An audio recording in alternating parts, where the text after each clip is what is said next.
कैसे खेल होली हमर देवरवा लड़ता।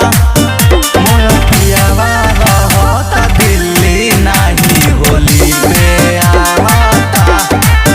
मोर सैया रहता दिल्ली खाली कमाई करता। आवेले न घरवा ओकरा बाई धरता।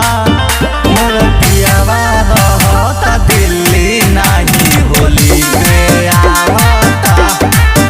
मोर सैया रहता दिल्ली खाली कमाई करता।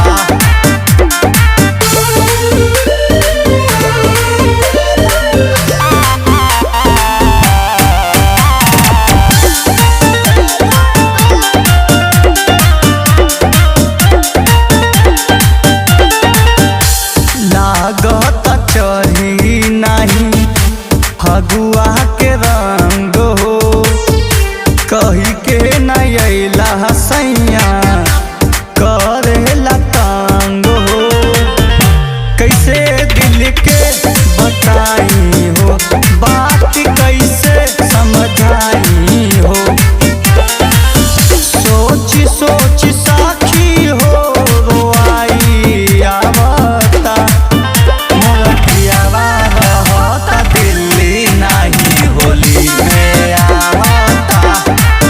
मोर सैया रहता दिल्ली खाली कमाई करता।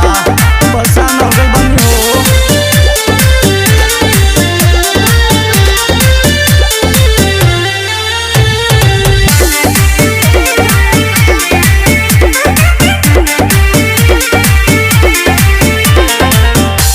भइल बा सखी हमर जवानी जहर हो।